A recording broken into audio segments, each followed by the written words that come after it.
കേരളത്തിലെ ആരോഗ്യരംഗം പലപ്പോഴും ഇന്ത്യക്ക് തന്നെ മാതൃകയായി ഉയർത്തിക്കാട്ടാറുണ്ട്. എന്നാൽ ഈ മേഖലയുടെ തിളക്കത്തിന് പിന്നിൽ മറഞ്ഞിരിക്കുന്ന ചില ഇരുണ്ട സത്യങ്ങളെക്കുറിച്ചാണ് കഴിഞ്ഞ ദിവസം ആരോഗ്യമന്ത്രി വീണ ജോർജ് വെളിപ്പെടുത്തിയത്.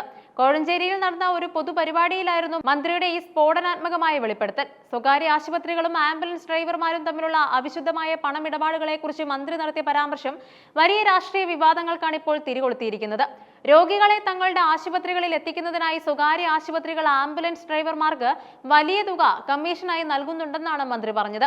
ഡോക്ടർമാർ തന്നെ തന്നോട് നേരിട്ട് പറഞ്ഞ കാര്യമാണിതെന്ന് മന്ത്രി പ്രസംഗത്തിൽ വ്യക്തമാക്കിയുണ്ടായി. ഇതിന്റെ കണക്കുകൾ കേട്ടാൽ ആരും ഞെട്ടിപ്പോകും. കൊച്ചിയിലെ പ്രമുഖ സ്വകാര്യ ആശുപത്രികളിൽ ഒരു രോഗിയെ എത്തിച്ചു നൽകിയാൽ ഒരു ആംബുലൻസ് ഡ്രൈവർക്ക് ലഭിക്കുന്നത് 10,000 രൂപ വരെയാണ്. തലസ്ഥാന നഗരിയിലെ ആശുപത്രികളിൽ ഇത് 5,000 രൂപ വരെയാണ്. 10 രോഗികളെ ഇത്തരത്തിൽ എത്തിച്ചാൽ ഒരു ഡ്രൈവർക്ക് മാസം 1,00,000 രൂപയോളം അധിക വരുമാനമായി ലഭിക്കുന്നു. ഏറ്റവും ഗൗരവകരമായ കാര്യം, ഈ കമ്മീഷൻ തുക ആശുപത്രികൾ സ്വന്തം കയ്യിൽ നിന്നല്ല നൽകുന്നത് എന്നതാണ്. ചികിത്സയ്ക്കെത്തുന്ന പാവപ്പെട്ട രോഗികളുടെ ബില്ലിൽ അദൃശ്യമായ നിരക്കുകൾ ചേർത്താണ് ഈ തുക ആശുപത്രികൾ തിരിച്ചുപിടിക്കുന്നത്.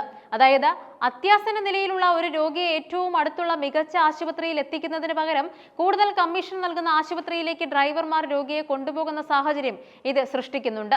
കേരളത്തിലെ ആരോഗ്യ മേഖലയിലേക്ക് ആഗോള മരുന്ന് കമ്പനികൾ വൻതോതിൽ നിക്ഷേപം നടത്തുന്നതിനെ കുറിച്ച് മന്ത്രി മുന്നറിയിപ്പ് നൽകി. പല സ്വകാര്യ ആശുപത്രികളിലും 80 മുതൽ 90% വരെ ഓഹരി നിക്ഷേപം നടത്തുന്നത് അന്താരാഷ്ട്ര മരുന്ന് നിർമ്മാണ കമ്പനികളാണ്. മറ്റു സംസ്ഥാനങ്ങളിൽ ഒരു ബെഡിന് 1.5 കോടി രൂപ നിക്ഷേപിക്കുമ്പോൾ കേരളത്തിൽ അത് 2.5 കോടി രൂപയാണെന്ന് മന്ത്രി ചൂണ്ടിക്കാട്ടി. എന്തുകൊണ്ടാണ് ഇത്രയും ഉയർന്ന നിക്ഷേപം കേരളത്തിൽ നടക്കുന്നത് എന്ന ചോദ്യം പ്രസക്തമാണ്. ഉയർന്ന ചികിത്സാ നിരക്കിലൂടെയും മരുന്നുകളുടെ വിപണനത്തിലൂടെയും നിക്ഷേപം തിരിച്ചുപിടിക്കാനുള്ള കോർപ്പറേറ്റ് തന്ത്രമാണിതെന്ന് വിലയിരുത്തപ്പെടുന്നുണ്ട്. ഇത് ആരോഗ്യ മേഖലയെ ഒരു സേവനം എന്ന നിലയിൽ നിന്ന് പൂർണ്ണമായും ഒരു ലാഭേച്ഛയുള്ള ബിസിനസ്സായി മാറ്റുന്നുണ്ട്. മന്ത്രിയുടെ ഈ വെളിപ്പെടുത്തൽ പുറത്തു വന്നതോടെ വലിയ തോതിലുള്ള രാഷ്ട്രീയ പ്രത്യാഘാതങ്ങളാണ് ഉണ്ടായത്. ഒരു ഉത്തരവാദിത്തപ്പെട്ട സ്ഥാനത്തിരിക്കുന്ന മന്ത്രി വെറും പ്രസംഗം നടത്തുകയല്ല വേണ്ടതെന്നും ഇത്തരം അനധികൃത ഇടപാടുകൾക്കെതിരെ കർശന നടപടിയെടുക്കുകയാണ് വേണ്ടതെന്നും പ്രതിപക്ഷം ആരോപിക്കുന്നുണ്ട്. പ്രതിപക്ഷ നേതാവ് വി ഡി സതീശൻ ഉന്നയിച്ച പ്രധാന പോയിന്റുകൾ ഇങ്ങനെയായിരുന്നു. ആംബുലൻസ് ലോബിയെ നിയന്ത്രിക്കേണ്ടത് സർക്കാരാണ്, പ്രതിപക്ഷമല്ല. ഇത്തരം ഒരു ഗുരുതരമായ കാര്യം ശ്രദ്ധയിൽപ്പെട്ടിട്ടും സർക്കാർ എന്ത് നടപടിയാണ് സ്വീകരിച്ചത്? കുറ്റക്കാർക്കെതിരെ കേസെടുക്കാനും ആശുപത്രികളുടെ ലൈസൻസ് റദ്ദാക്കാനും മന്ത്രി തയ്യാറാകണം. ആരോഗ്യ മേഖലയിലെ വിവിധ പ്രശ്നങ്ങൾ ഉന്നയിച്ച് KSU യൂത്ത് കോൺഗ്രസ് സംഘടനകൾ സംസ്ഥാന വ്യാപകമായി പ്രതിഷേധം നടത്തിവരികയുമായിരുന്നു. ഇതിന്റെ ഭാഗമായി കണ്ണൂർ റെയിൽവേ സ്റ്റേഷനിൽ മന്ത്രി വീണ ജോർജിനെതിരെ നടന്ന പ്രതിഷേധം അക്രമാസക്തമായി. കണ്ണൂർ റെയിൽവേ സ്റ്റേഷനിൽ വന്ദേ ഭാരത് ട്രെയിനിൽ യാത്ര ചെയ്യാൻ എത്തിയിരുന്നു മന്ത്രി. റെയിൽവേ സ്റ്റേഷനിൽ തടിച്ചുകൂടിയ KSU പ്രവർത്തകർ മന്ത്രിയെ വളയുകയും മുദ്രാവാക്യം വിളിക്കുകയും ചെയ്തു.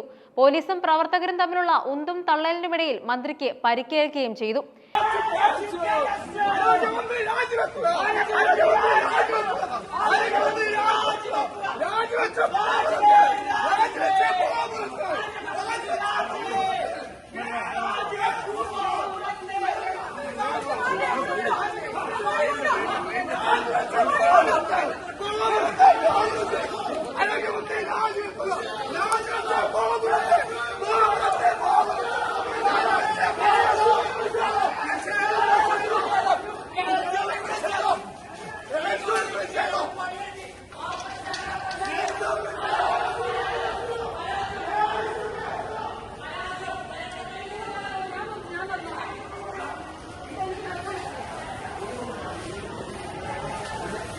ഒന്നുകൂടെ വരാൻ പറയും.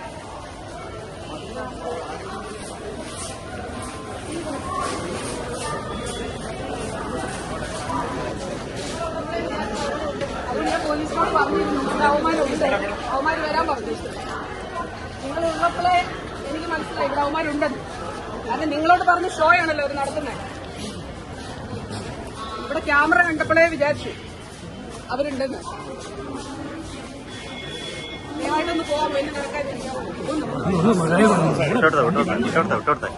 മന്ത്രിയുടെ കൈക്കും കഴുത്തിനും പരിക്കേറ്റതായാണ് റിപ്പോർട്ടുകൾ. തുടർന്ന് അവരെ ഉടൻ തന്നെ കണ്ണൂർ ജില്ലാ ആശുപത്രിയിൽ പ്രവേശിപ്പിക്കുകയും ICUയിൽ ചികിത്സയിൽ തുടരുകയും ചെയ്യുന്നു.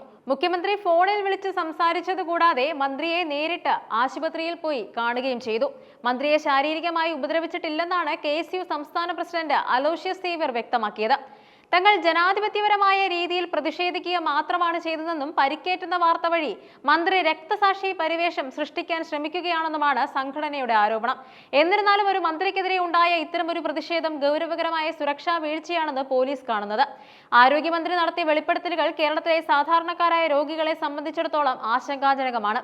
ആംബുലൻസ് ഡ്രൈവർമാർക്ക് നൽകുന്ന കമ്മീഷൻ മുതൽ മരുന്ന് കമ്പനികളുടെ അമിത നിക്ഷേപം വരെ നീളുന്ന ഈ ശൃംഖലയെ പൊളിച്ചെഴുതേണ്ടത് അത്യാവശ്യമാണ്.